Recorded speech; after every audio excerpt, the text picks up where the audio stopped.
il a été mis sous mandat de dépôt, donc il est arrêté, il est en prison, je crois qu'il est à l'hôpital d'ailleurs. Voilà, donc on ne sait pas grand-chose de lui.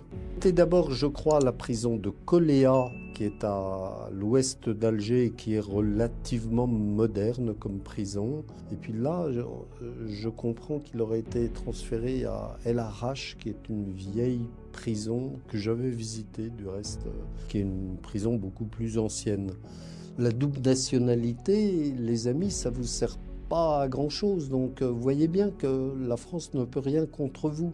C'est exact. Nous avons des leviers, nous avons des moyens de pression. Vous les avez cités d'ailleurs. Il y a l'accord de 1968 sur les visas. Il y a d'abord le nombre de visas que nous délivrons à l'Algérie. Il y a une posture j'allais dire, de naturelle ou de spontanée bienveillance vis-à-vis de l'Algérie. Et je vais vous dire pourquoi. Parce que ça relève finalement presque de la psychologie. Alors bonjour tout le monde, j'espère que vous allez bien, j'espère que tout se passe bien chez vous. Donc nous avons des nouvelles, des malheureuses nouvelles de l'écrivain franco-algérien Boualem Sansal. Cette fois-ci à travers un interview de Xavier Driancourt, l'ex-ministre, l'ex-ambassadeur de France en Algérie. Donc je vous laisse regarder puis on va discuter après. En fait, c'est le gros point d'interrogation. Ça va faire 15 jours qu'il est rentré en Algérie. Demain samedi, ça fera 2 semaines. Et en fait, on ne sait pas grand-chose de lui. On sait qu'il a été arrêté le samedi il y a 15 jours, qu'il a été présenté à un juge ou un procureur la semaine dernière. Et voilà, depuis, il a été mis sous mandat de dépôt, donc il est arrêté, il est en prison, je crois qu'il est à l'hôpital d'ailleurs. Voilà, donc on ne sait pas grand-chose de lui. Vous connaissez la prison, l'endroit dans lequel il serait Oui, détenu? il a été d'abord, je crois, à la prison de Koléa, qui est à l'ouest d'Alger et qui est relativement moderne comme prison. Et puis là, je comprends qu'il aurait été transféré à El Arach, qui est une vieille prison que j'avais visitée du reste il y a assez longtemps et qui est une prison beaucoup plus ancienne. Donc voilà. Alors, pouvez-vous nous raconter les circonstances de votre rencontre? Comment l'avez-vous rencontré? Je l'ai connu lorsque j'étais ambassadeur à Alger, notamment dans mon premier séjour comme ambassadeur en 2008, là, pendant le mandat de Nicolas Sarkozy.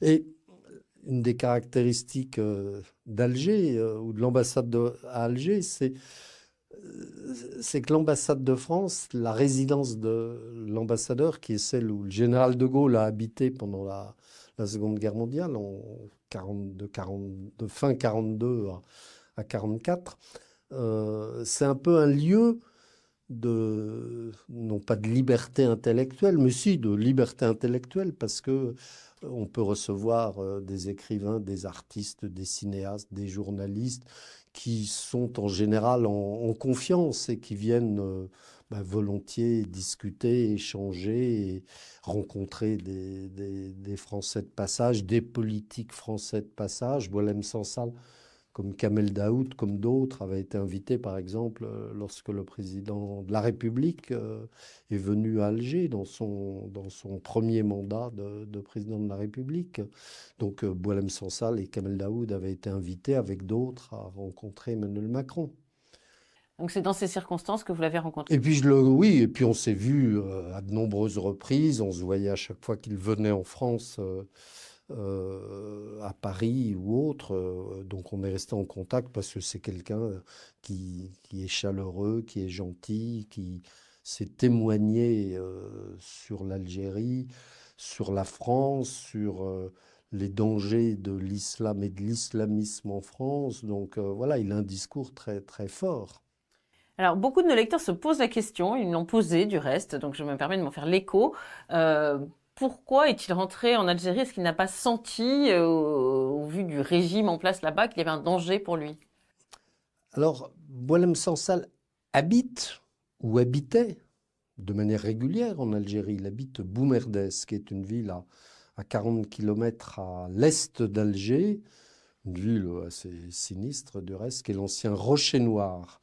Rocher-Noir, c'était là où le gouvernement français, au moment des attentats de l'OAS, après le 19 mars 62, le gouvernement présidé par Christian Fouché, qui était haut-commissaire, nommé haut-commissaire de la République à Alger, s'était réfugié avec tout le gouvernement à Rocher-Noir, devenu Boumerdès. Et Boualem Sansal, en fait, habitait là. Il n'habitait pas en France. Il envisageait de s'installer en France, mais il habitait à Boumerdès et il faisait des allers-retours de manière assez régulière en France, à Paris, en Europe, en Allemagne. Il allait beaucoup en Allemagne. Et, et voilà, donc il faisait des allers-retours, il faisait la navette une fois, 2 fois par mois. Il n'avait jamais eu de difficultés jusqu'à présent. Et n'est-il pas étrange que l'État algérien ait choisi précisément le moment où il est devenu français, puisqu'il est devenu français il y a quelques semaines. Oui, Nous imaginons, nous, Français moyens, qu'être français, ça octroie une protection supplémentaire. à tort, on imagine ça, à tort, parce que franco-algérien, ça veut dire que vous êtes considéré comme français en France et que l'État algérien ne peut rien contre vous en France. Mais quand vous êtes en Algérie, vous êtes considéré comme algérien et l'État français ne peut pas grand-chose pour vous. Surtout en Algérie, avec d'autres pays, il y a des discussions, on peut trouver des arrangements. Mais regardez tous les cas qu'il y a dans le monde de Français incarcérés, que ce soit en Indonésie ou en Afghanistan ou en Iran, même quand ce sont des binationaux, c'est toujours extrêmement compliqué. La double nationalité n'est pas une protection absolue. Mais comme vous l'avez dit, c'est peut-être pas une coïncidence si il est arrêté quelques mois après avoir obtenu la nationalité française, parce que il y a un peu un message derrière ça qui est adressé aux intellectuels algériens ou franco-algériens sur le thème la double nationalité, les amis, ça vous sert pas à grand-chose. Donc, vous voyez bien que la France ne peut rien contre vous. Donc, vous avez intérêt à rester, loyaux. Alors, on a trouvé quand même le gouvernement bien discret. Alors, est-ce que cela vous semble logique? Est-ce que c'est la diplomatie qui est silencieuse? Ou est-ce que vous aussi, vous êtes étonné?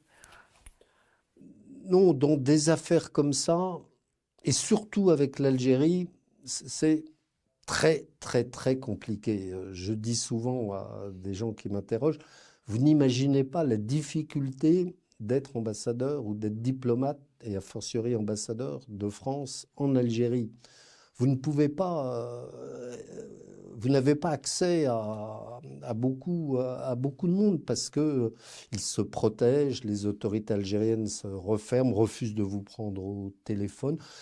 Imaginez bien, les gens ne le savent pas, qu'un diplomate, et encore une fois, a fortiori l'ambassadeur, ne peut pas sortir d'Alger Ah bon? sans autorisation préalable et sans escorte algérienne. Dis donc, vous étiez Donc, dans une prison dorée, là. pour aller... non, parce que j'ai eu les autorisations à chaque fois, en général. Donc, j'ai visité 47 wilayas sur 48. Donc, je me suis déplacé partout. Mais ça veut dire que l'ambassadeur ou le consul ne peut pas aller à Boumerdès, qui est à 40 km d'Alger, pour voir Boualem Sansal sans autorisation et sans escorte. Donc c'est extraordinairement difficile. Alors voilà, la diplomatie française, elle est discrète. J'imagine qu'elle agit en ce moment, mais c'est très compliqué. Il ne faut pas le sous-estimer. Je comprends. Alors, une certaine gauche, on l'entend dans les médias, y compris dans les médias publics, est bien discrète ou même dit que d'une certaine façon, en filigrane, que Boualem Sansal l'a bien cercé. C'est quelque chose qui vous choque, qui Oui, vous c'est étonne? choquant. Effectivement, tous les intellectuels français, il ne faut pas l'oublier, s'étaient mobilisés au temps du FLN, au temps de la guerre d'Algérie. Intellectuels de tout le spectre politique, de François Mauriac à Jean-Paul Sartre, en passant par Camus. Et aujourd'hui, ils sont bien discrets, quoi. Ils s'étaient mobilisés à une certaine époque pour l'Algérie indépendante, en pensant qu'il y aurait une Algérie démocratique, etc., etc. aujourd'hui, ils sont pour le coup particulièrement discrets. Je crois qu'il y a eu seulement un message, un tweet d'Alexis Corbière à l'extrême gauche. S'il est seul. C'est tout. Mais sinon, il y a eu quand même une mobilisation très, très forte. Il y a eu notamment François Hollande, Bernard Cazeneuve, Manuel Valls, Elisabeth Borne, beaucoup de grandes figures de la gauche, de personnalités qui ont signé une pétition lancée par la revue politique et parlementaire, par Arnaud Benedetti. Alors, n'a-t-on pas des leviers pour faire pression, des visas, des autorisations de soins dans les hôpitaux français, des études des enfants de tel ou tel dans des établissements français, l'aide au développement? La France n'a-t-elle pas des leviers pour faire céder le gouvernement algérien? Oui, c'est exact. Nous avons des leviers, nous avons des moyens de pression. Vous les avez cités d'ailleurs. Il y a l'accord de 1968 sur les visas. Il y a d'abord le nombre de visas que nous délivrons à l'Algérie. Il y a les gens à qui nous délivrons des visas ou la nationalité française. Il y a l'accord de 2007 sur les passeports diplomatiques qui exonère de visa un certain nombre de personnalités algériennes. Et ça, c'est important parce que autant en France, les passeports diplomatiques sont limités. Moi, j'ai rendu le mien quand je suis rentré d'Alger, mais en Algérie, ils sont diffusés assez largement. Et donc, toute une partie de la haute administration civile et militaire algérienne peut venir en France sans visa pour régler un certain nombre d'affaires médicales, financières ou que sais-je. Donc oui, il y a la mosquée de Paris, il y a les réseaux financiers algériens en France, il y a les biens immobiliers de beaucoup de gens. Donc oui, nous avons des leviers. Le tout, c'est une question de volonté politique et d'avoir voilà, de se tenir aux objectifs fixés. L'inquiétude d'un certain nombre de Français, et là aussi je m'en fais l'écho, c'est que finalement, au lieu d'utiliser ces leviers pour faire libérer Boualem Sansal, qu'on cherche à faire libérer Boualem Sansal en donnant encore plus de visas. Vous voyez que Oui, la France a une tradition quand même de grande oui. faiblesse vis-à-vis de l'Algérie. Oui, il y a une c'est pas une tradition, il y a une posture j'allais dire, de naturelle ou de spontanée bienveillance vis-à-vis de l'Algérie. Et je vais vous dire pourquoi, parce que ça relève finalement presque de la psychologie. C'est-à-dire la classe politique française, tout politique, tout bord politique confondu, de gauche comme de droite, est spontanément, je dirais, bienveillante vis-à-vis de l'Algérie et donc manque de lucidité. Et ben voilà les amis, c'était ça. Je vous remercie comme d'habitude pour avoir suivi cet extrait jusqu'à la fin et sincèrement, là, j'ai vraiment de la peine et je crains fort pour Monsieur Boualem Sansal, hein. La situation s'empire et va de pire en pire. Donc déjà à son arrestation, le monsieur, il a déjà 75 ans, il faut pas l'oublier, c'est un homme âgé, à la santé assez fragile. Donc on le met au départ à la prison de Koloya. Il était déjà dans un centre de détention pour une semaine, ce qui n'est pas rien. Puis on le transfère à une prison, déjà dite moderne, mais quand même ça reste une prison. Mais là, quand on sait qu'il a été hospitalisé, ça veut dire qu'il a eu un malaise et on ne sait pas plus de quoi il s'agit, on n'a pas de détails ni sur les médias algériens ni rien, c'est un blackout total en Algérie. Et on connaît comment les Algériens pensent de Boualem Sansal, donc c'est pas surprenant non plus, hein. Mais quand on apprend encore qu'il a été transféré à la prison de Al-Harrach, alors là, c'est dur, hein. C'est une prison vraiment très ancienne, mal équipée.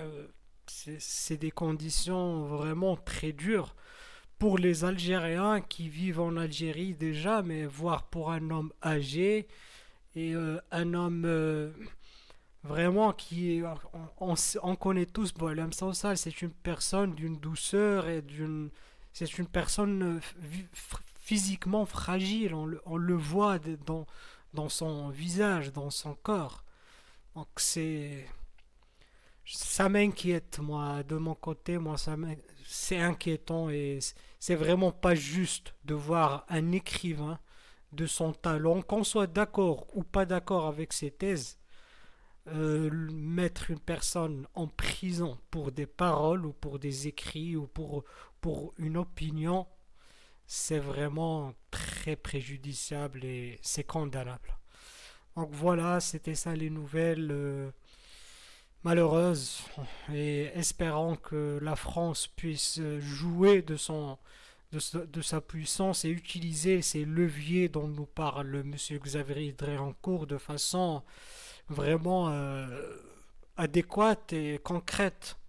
Parce que là, c'est un citoyen français, même quand, comme il nous explique la question de la binationalité, toute cette difficulté, mais vraiment, ça, en fin de compte, ça reste un citoyen français et la France doit protéger les siens. Voilà, donc merci encore une fois pour votre soutien à notre chaîne et pour avoir suivi cette vidéo. Encore au revoir.